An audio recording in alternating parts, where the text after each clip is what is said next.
plus l'amour est grand. Voilà, il faut l'exprimer. Et puis, il faut travailler de façon collégiale, pas d'intérêt, un collectif d'intérêt collégial, partagé en donnant. Et quand on travaille en donnant sur ces champs de conscience, on accède effectivement à des choses merveilleuses. Et c'est ce dont je voulais parler tout à l'heure pour une expérience commune. Voilà. Alors, ça me permet merci pour ce trait d'union, parce que ça me permet au fond, quand on parle de... J'ai pas étudié, pas utilisé encore le mot jusqu'à maintenant, mais au fond, ce que Michael Smallwright, cette américaine, a mis à jour dans sa fonction, c'est ce qu'elle appelle un partenariat actif avec la nature, avec l'univers. C'est-à-dire, un partenariat, c'est quelque chose, c'est une relation qui est basée sur un partage de compétences, l'un apportant à l'autre ce que l'autre ne peut pas faire de lui-même. Dans un partenariat, il n'y a pas de relation de hiérarchie. Il n'y en a pas un qui est plus haut que l'autre, il n'y en a pas un... Et elle explique très bien, pour celles ou ceux d'entre vous qui ont acheté les bouquins sur le jardin, il y a à la fin, le dernier chapitre de chacun de ces livres, il y a le même texte que je trouve tout à fait prodigieux, qui est, selon Michael Smallwright, une communication du débat de la Terre. Et qui dit que notre monde est en train de basculer d'une époque qui a été essentiellement marquée par une relation parent-enfant, c'est-à-dire hiérarchie, supérieur, inférieur, je sais, tu ne sais pas, je possède, tu ne possèdes pas, je maîtrise, tu ne peux pas contrôler, j'ai, tu n'as pas, etc. Je connais, je t'enseigne, et tu apprends. Une relation parent-enfant, on pourrait dire verticale. Et la nature dit, notre réalité est en train de basculer vers quelque chose qui est de l'ordre, qui était comme ça, et qui va être amené à fonctionner comme ça. C'est-à-dire le partenariat conscient et actif. Je ne vous dis pas que ça va se passer comme ça. C'est-à-dire qu'il y a des moments où les résurgences des choses anciennes, on le voit bien, notre époque est profondément marquée par ça. Notre époque est profondément marquée par, là encore, ce qu'on évoquait tout à l'heure à travers Sweet Chestnut, c'est-à-dire des choses anciennes qui ont encore envie de se manifester. Le pouvoir, par exemple, j'ai le pouvoir, tu n'as pas le pouvoir. Je veux conserver les mérites de ce pouvoir, le pouvoir de la connaissance, le pouvoir de l'argent, le pouvoir de l'intelligence, le pouvoir de la peau, la couleur de peau, la puissance, etc. Tout ça, c'est une réalité dans notre monde. Et en fait, notre monde nous demande, d'une certaine façon, en ce moment, d'accepter de bien vouloir basculer à autre chose. Et si on le veut, on n'est pas obligé de basculer vers autre chose dans la violence. Sauf que, quelquefois, la violence est obligée de se manifester parce que pour bouger, il faut faire grincer des rouages qui sont un petit peu coincés. Et quand des gens, alors je ne vous dis pas qu'elle a entièrement raison sur tout et c'est la seule à avoir raison, des tas de gens travaillent dans ce sens-là. Là, tout à l'heure à la pause, on discutait, je suis sur le point de publier un bouquin d'une Canadienne anglophone qui a rencontré comme ça, qui raconte sa rencontre avec des esprits de la nature en 85. Elle a écrit ce livre en 95 et on le publie là. Il va sortir dans 15 jours.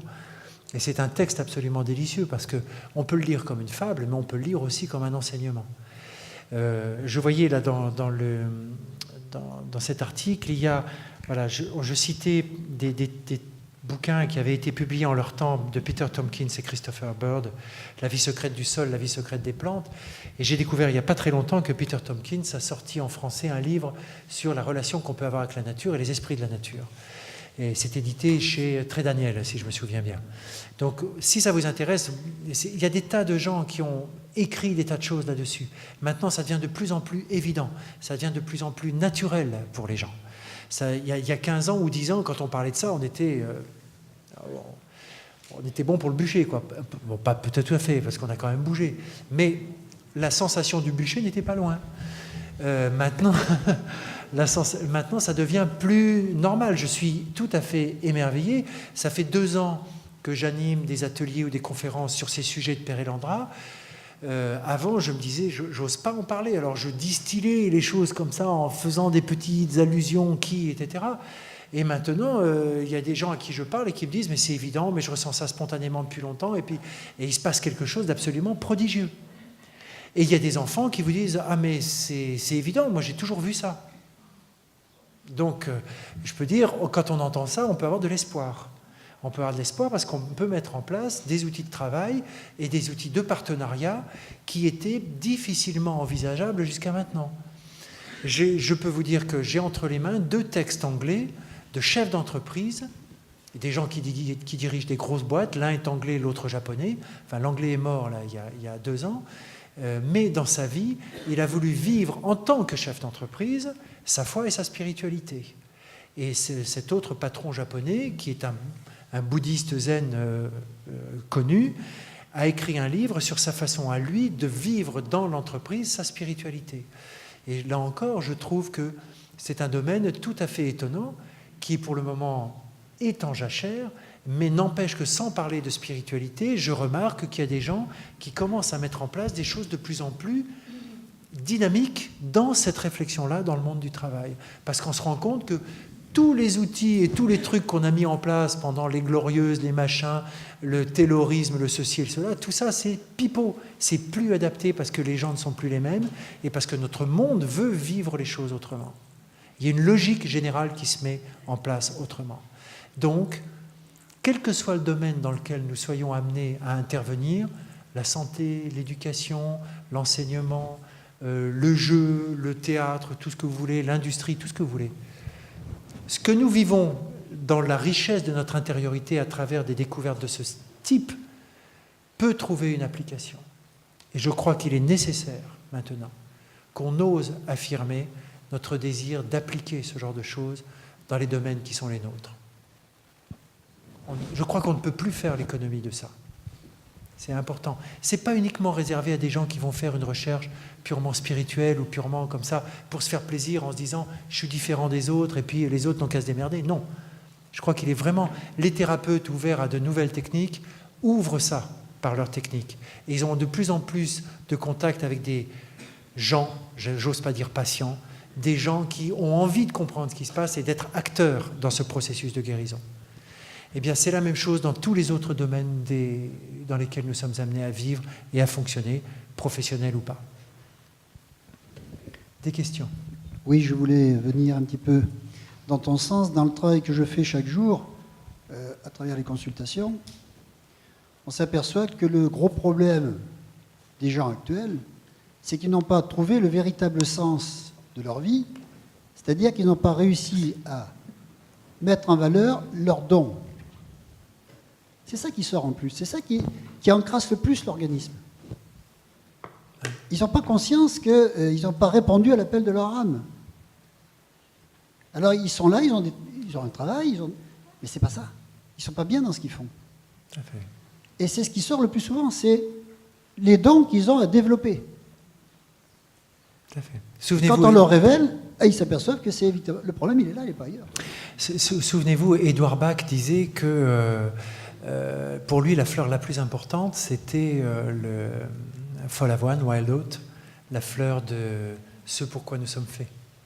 C'est-à-dire de suivre notre vocation intérieure, ce pour laquelle, le chemin pour lequel notre âme a souhaité cette incarnation et cette expérience. Pour lui, c'était retrouver ce sens de cette ligne intérieure qui guide notre vie et dont nous nous éloignons régulièrement. C'était l'axe essentiel. Et il disait, le thérapeute, au sens propre du terme, dans le sens étymologique du terme, ce mot grec signifie celui qui est capable d'aider l'autre à se relier à son âme. Le thérapeute, c'est celui qui va nous aider à retrouver le sens profond de notre raison d'être. Donc le thérapeute, c'est d'abord un enseignant.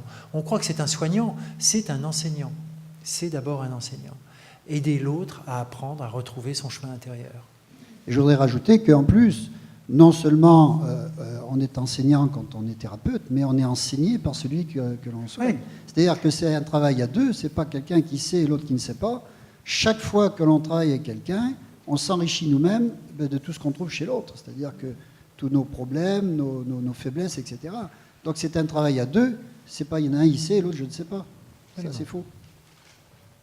D'autres questions?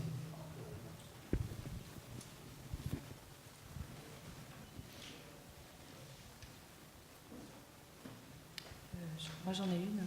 Je voudrais savoir comment vous faites du pendule quand vous êtes allongé. Faut que je vous montre? Mais non, mais c'est pas compliqué. Moi, quand je suis allongé, j'ai mon pendule à côté de moi.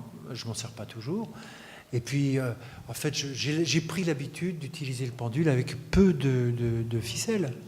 Donc, il suffit de 5 cm. Hein, donc, on lève légèrement l'avant-bras et puis... Voilà, c'est pas très très sorcier. On trouve toujours des solutions, de toute façon, des trucs très concrets. Oui, on trouve des petits trucs très concrets, très faciles. Voilà, j'ai le mien. Hein. Tiens. Voilà, bon. Moi, le mien, je l'ai paumé, j'en ai un autre. J'espère retrouver le même que celui que j'avais. Mais moi, je prends le pendule comme ça, quoi. Et puis c'est tout. Voilà, J'avais une amie, une dame très âgée à Paris. Elle avait un tout petit pendule, une toute petite boule métallique avec une toute petite chaîne. Et quand elle testait, quand elle venait, là, quand je faisais des stands, des trucs genre médecine douce ou Marjolaine, etc., elle passait sur le stand, on papotait, on avait toujours beaucoup de plaisir à se retrouver. Et elle avait toujours son pendule à portée de main. Et alors, elle écoutait. C'est la première fois que je voyais quelqu'un qui écoutait comme ça. Elle avait son pendule, puis je regardais le truc, j'ai dit, il fait quoi son truc? Ça me paraissait... À l'époque, ça me paraissait pipeau, ça me paraissait... Elle me raconte quoi? Qu'est-ce que c'est? Et en même temps, elle était tellement intelligente, elle était tellement précise, elle était tellement... Et en fait, le pendule servait simple... Les gens utilisent souvent le pendule comme juste un système d'amplification. Il faut bien le voir comme ça. Jamais qu'un système d'amplification d'un ressenti qui est présent en soi. C'est jamais le pendule qui nous parle. Qu'on se mette bien ça dans la tête. Hein. C'est pas, quand vous faites de la kinésio, c'est pas vos doigts qui vous parlent. Hein? C'est simplement une amplification de quelque chose qui est présent en vous. Donc ne croyez pas qu'il y a un petit lutin malin qui vous écarte les doigts et qui vous les referme. Non, c'est pas ça. C'est une réponse et donc un système d'information qui est présent en vous et qui a besoin de se manifester sous une forme ou sous une autre. C'est tout. C'est aussi bête que ça. Hein. C'est pas quelque chose qui vient de l'extérieur. Oui. Il y a une question là-bas au bout? On pourrait dire que c'est une antenne et oui, que l'on oui. capte. Levez-vous, s'il vous plaît. Je vous vois.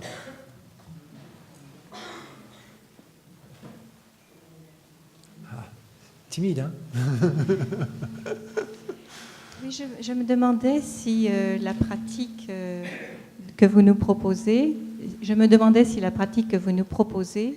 ne va pas venir simplement amplifier un égrégore ou bien créer un égrégore nouveau. C'était sur le plan énergétique. Et très honnêtement, je suis incapable de répondre à cette question. Honnêtement, je suis incapable de répondre à cette question. D'abord, je vous avoue que je reste encore très... J'ai l'impression de savoir ce que c'est qu'un égrégore, et encore, je ne suis pas sûr. Je me dis que... En fait, je ne me pose pas la question, je vais vous dire pourquoi. Parce que quand on travaille, enfin moi, quand je travaille en tout cas dans ce sens-là, mon seul but, par exemple, si je ne tourne pas rond aussi, il y a pas très longtemps, il y a une petite année de ça, et ça a duré quelques temps, j'ai traversé un moment, comme chacun peut le traverser, un moment un peu difficile où je ne pigeais absolument plus rien. Je veux dire, j'avais la tête dedans, quoi. Et on a évoqué tout à l'heure la calibration, et il m'est arrivé plus d'une fois de demander de l'aide en disant « Écoutez, je ne sais même pas quoi vous demander tellement c'est le bordel. Donc aidez-moi à au moins essayer d'avoir les idées un petit peu plus claires. » Vous voyez ? Et je sais bien que quand je demande ça, je sais bien que si je ne le demande pas, je risque de faire perdurer une situation de difficulté qui va avoir des conséquences, on pourrait dire d'écologie humaniste, spirituelle, tout ce que vous voulez, énergétique, sur tout ce qui m'entoure. Les gens avec qui je travaille, mon travail, les gens que j'aime, les gens avec qui je mange, et d'une certaine façon, la vie en général. Et donc, je vais automatiquement teinter de gris, voire peut-être de plus, mon environnement immédiat qui n'en a pas forcément besoin. D'accord ?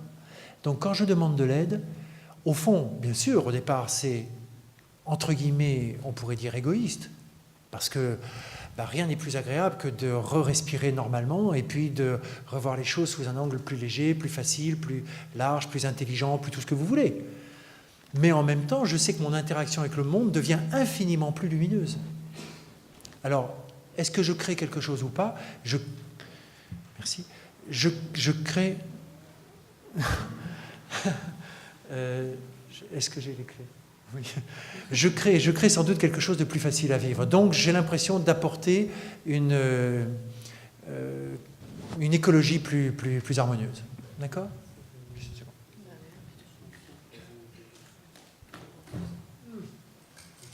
Voilà.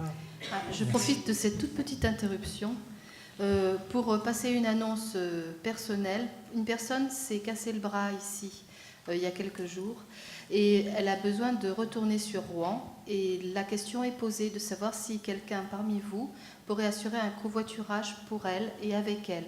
Et si quelqu'un est disponible pour la ramener sur Rouen, veuillez vous adresser à l'accueil. Merci.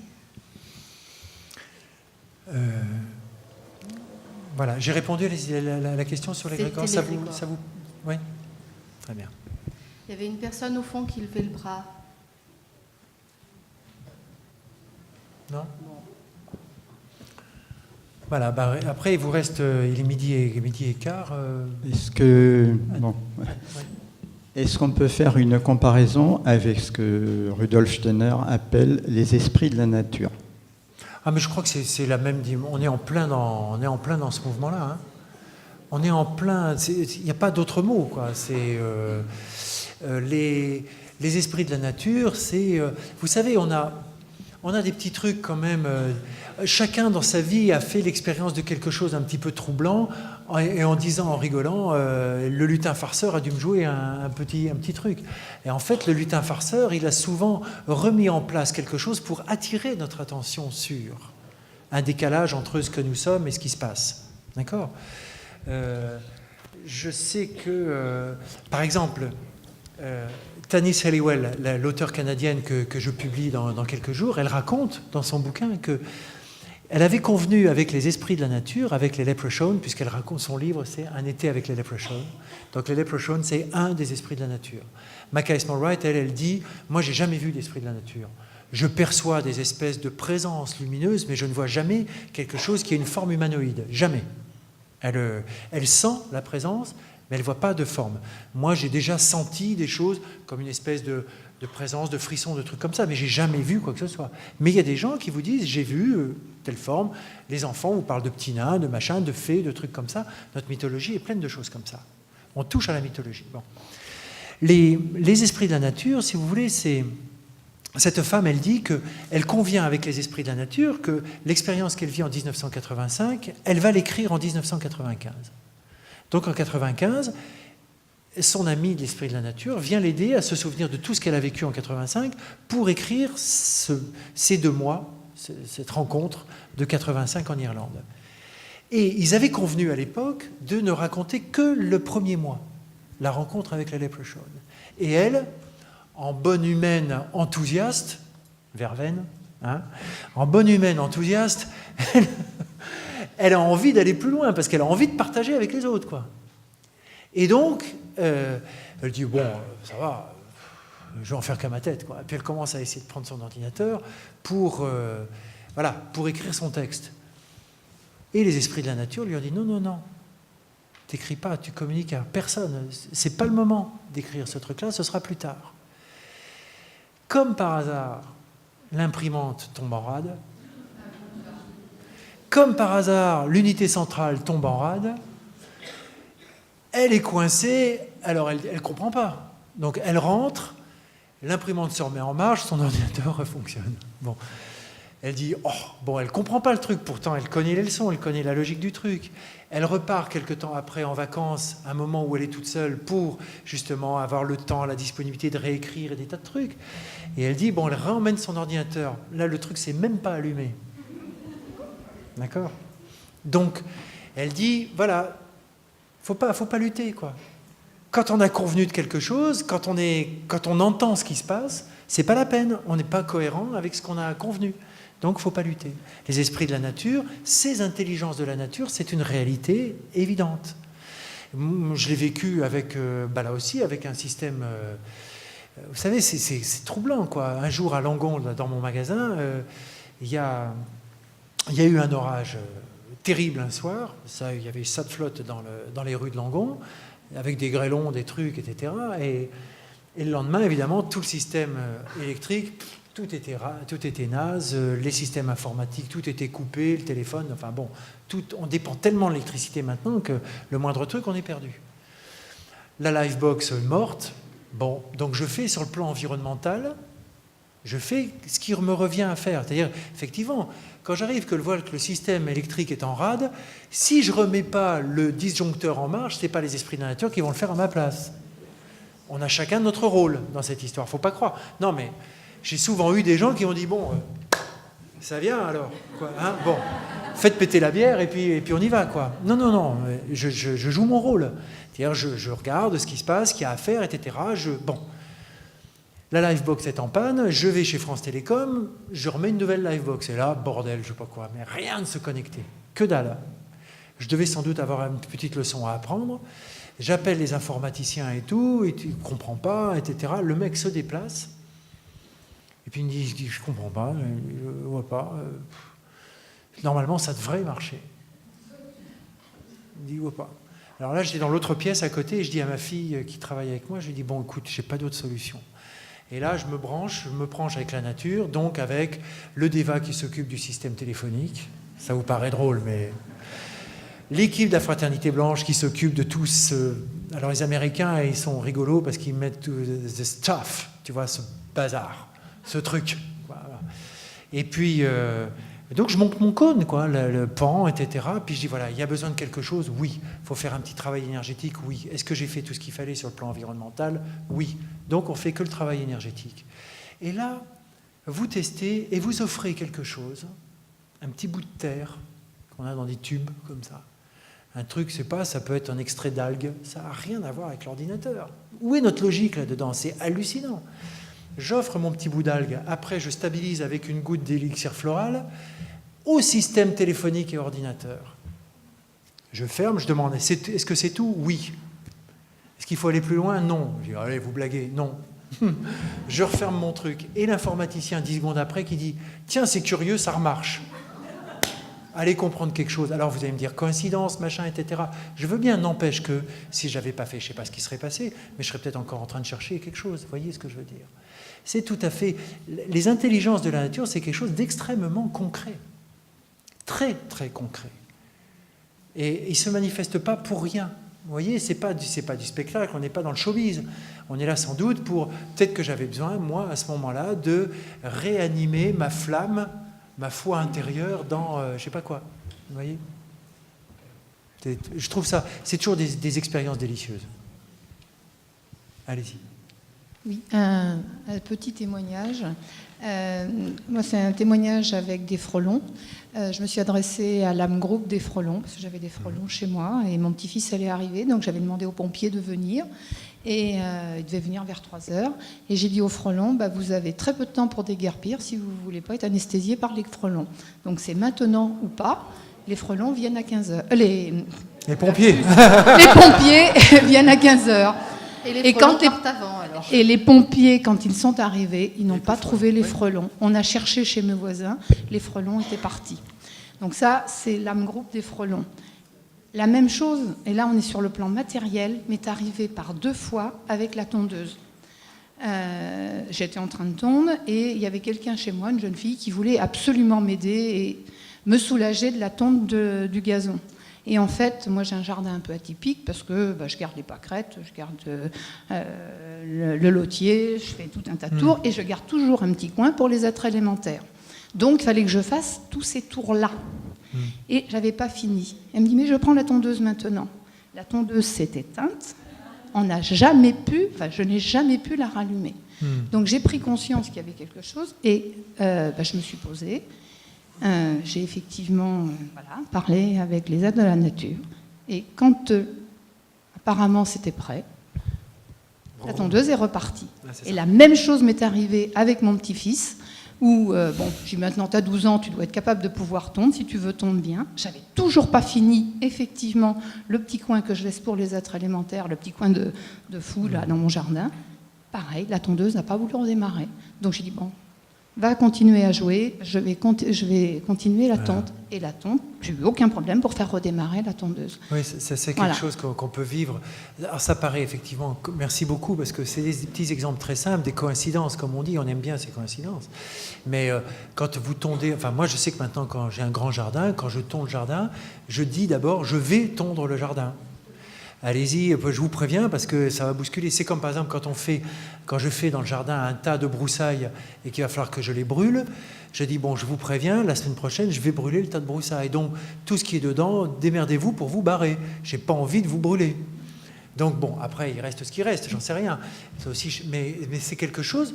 Mais ce qui est tout à fait étonnant, c'est qu'à partir du moment où on commence à prêter attention à ce genre de choses, il se passe des choses incroyablement amusante. Par exemple, Michael Smallwright raconte très bien que dans son jardin, au début, elle donnait, sur une rangée de poireaux, elle donnait les 2 premiers à chaque rangée aux mouches. Donc, les moucherons, les vers, les machins, etc., se nourrissaient de ça, et disaient tout le reste, vous me le laissez, parce que j'en ai besoin pour ma consommation. Ça, tout le monde peut faire cette expérience-là. C'est tout à fait rigolo, ça, de dire, vous négociez, vous dites, bon, ben, moi, la première expérience que j'ai faite à ce propos-là, c'était avec des cochenilles sur un mandarinier. J'ai été halluciné de voir ce qui s'est passé. Parce que ça s'est passé avec une gracieuseté, ça a été magique, quoi. Et à partir du moment où l'univers entend que vous jouez le jeu, il joue le jeu avec vous. Et ça, c'est franc, en plus. C'est pas pervers, c'est pas, tu vas voir, non, c'est, vous jouez le jeu, il joue le jeu, il n'y a aucun problème. C'est extrêmement amusant. Oui, moi je voulais savoir où se situent les élixirs dans toute cette... Pardon, hein ? Lève-toi. Oui, je voulais savoir où se situent les élixirs quand on s'est adressé au Deva, enfin, par rapport à toute cette philosophie de la vie. Quand est-ce qu'on les utilise ? Et parce qu'on s'est un petit peu éloigné des élixirs de Perelandra, là. Moi, aujourd'hui, je parlais surtout du jardin. Ah oui, d'accord. D'accord, bon. Les élixirs, c'est comme n'importe quel... Alors, pour moi, ce sont des élixirs qui touchent directement à la qualité de structure, à l'harmonie, à l'équilibre général de ce qu'on pourrait appeler l'architecture des choses, c'est-à-dire soit moi, soit ma vie, mon travail, etc. Bon, ce sont des élixirs qu'on peut utiliser sous la langue, qu'on peut transférer en énergie, etc. Bon, il n'y a pas de difficulté là-dessus. Je peux les utiliser dans le même cadre que n'importe quel élixir. Par exemple, à la maison, je travaille essentiellement avec les essences avec les fleurs de Bach et avec les Perelandra. Quand j'ai un besoin, et ça arrive très régulièrement, que je veux simplement réordonner quelque chose, remettre en place quelque chose, je demande est-ce que j'ai besoin d'un élixir de Perelandra ? Oui, non. Est-ce que j'ai besoin d'une essence de Bach ? Oui, non. Et je travaille comme ça jusqu'à ce que j'obtienne un non, en fait, aux questions que je pose. Bon. Et on peut faire un travail de suivi. Ça, tout le travail que vous faites avec les élixirs floraux, quels qu'ils soient, peut parfaitement être intégré à l'utilisation des essences de Perelandra. Le tout, c'est de savoir si ces essences conviennent à votre sensibilité et à votre désir. Moi, je les trouve extrêmement intéressantes. Je ne veux pas dire puissantes parce que je ne sais pas trop ce que ça signifie, mais je les trouve extrêmement intéressantes et elles me conviennent énormément dans le travail que je fais. Donc, je les utilise soit à titre personnel, dans l'équilibre de ma santé, dans mon équilibre émotionnel. Quand je n'ai pas le temps de faire une calibration, une demi-heure, c'est long quand même. Donc quand j'ai besoin, je dis, bon là, je vis quelque chose, est-ce que j'ai besoin de ça, poum, poum, je prends les élixirs dont j'ai besoin. Et puis je retrouve mon équilibre et je passe à autre chose. Bon. Un élixir peut être un outil de stabilisation, de mise en équilibre. Ça peut être un outil d'accompagnement dans un processus de mise en équilibre et de stabilisation. Pour moi, c'est vraiment un outil qui accompagne, on pourrait dire, un travail subtil sur la structure et l'architecture. Donc sur la mise en phase des différents plans dans lesquels je suis amené à fonctionner. Et quel que soit le plan sur lequel je fonctionne, qu'il soit énergétique, électrique, spirituel, je suis en train on découvre des tas de plans dans lesquels, au fond, nous fonctionnons continuellement. On a pris l'habitude de fonctionner ou de voir les choses sous un certain angle, mais en fait, on se rend compte que le champ d'investigation est absolument énorme et qu'on découvre continuellement. Donc voilà, les élixirs vont travailler chacun à leur façon. Par exemple, les roses 1 travaillent spécifiquement sur, quand on est dans un processus d'expansion, une expansion c'est une transformation, c'est-à-dire un changement d'état de conscience, d'accord ? Et quand on veut intégrer en fait un changement d'état de conscience, quelquefois il nous faut aller chercher une information en nous que nous n'utilisons pas. Et on ne sait pas comment aller la chercher. Eh bien, l'ensemble des élixirs de rose 1, les 8 élixirs de rose 1, nous permettent de nous reconnecter à l'intérieur de notre bulle de conscience, de notre expérience de vie, à un système d'information dont nous avons besoin pour pouvoir intégrer cette augmentation de conscience que nous sommes en train de vivre. Et on se connecte à ce système d'information que nous allons pouvoir utiliser spécifiquement pour cette expansion de conscience, justement pour faire en sorte que ce soit harmonieux. On est encore dans une mise en harmonie en fait de la structure et de l'architecture générale de ce que nous sommes. Les roses 2, c'est quand je vis une expansion de conscience, mais que là, il faut que j'aille pêcher quelque chose à l'extérieur de mon champ de conscience et qui existe dans la réalité, mais que je ne sais même pas que ça existe. Et donc là, simplement, là, ces élixirs vont nous aider à régler ce que je suis en tant qu'antenne. Donc ça travaille sur l'équilibre sacrum, colonne vertébrale, moelle épinière, boîte crânienne, pour aller régler cette antenne et aller pêcher dans la réalité quelque chose dont j'ai besoin et qu'il va me falloir utiliser pour intégrer cette nouveauté en termes d'expansion de conscience. Vous voyez, donc ça c'est vrai qu'on peut reprendre les définitions des élixirs et rediscuter dessus.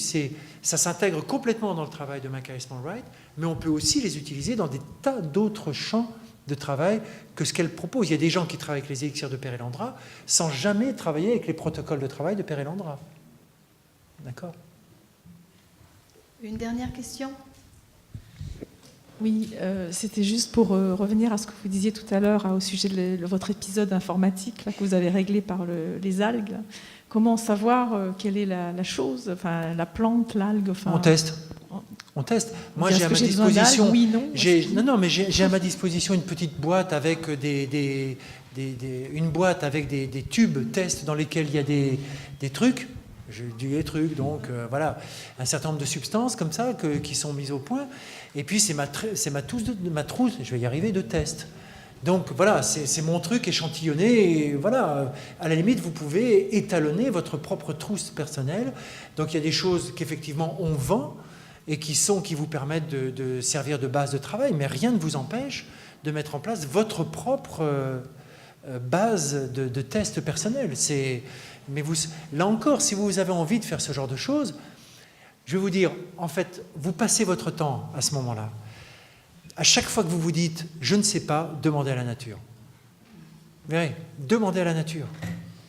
Et la nature va vous dire, bah voilà, oriente-toi vers ça. Vous allez comme par hasard rencontrer la personne qui va vous mettre en contact avec, ou rencontrer le bouquin c'est tout. Et en fait, vous faites le chemin consciemment. Avant, on s'ouvrait plus spontanément par l'intuition, et finalement on se disait, bon, je vais me laisser guider par l'intuition ou par mon truc. Mais en fait, là, c'est simplement quelqu'un qui vous propose de mettre en place un outil de travail pour y aller consciemment. Peut-être qu'on n'a pas trop de temps et qu'il faut s'y mettre. C'est peut-être pour ça que ça a vu le jour. Bon, moi je voudrais pour terminer, justement, après ce que M. Desportes vient de nous expliquer, remercier les esprits de la nature qui ont permis que M. Desportes soit à la première conférence, qu'il accepte de nous faire la seconde en remplaçant de la précédente.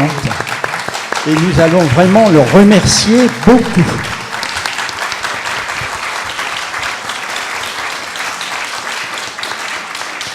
Et aussi, peut-être en silence, les esprits de la nature qui ont permis cela. Alors, une dernière intervention complètement terre à terre. La conférencière qui devait venir, Madame Martine Crémard, a écrit quelques ouvrages qui sont néanmoins disponibles à la librairie. Je vous souhaite un bon appétit. À tout à l'heure, 14h, pour une rencontre avec Madame Allègre.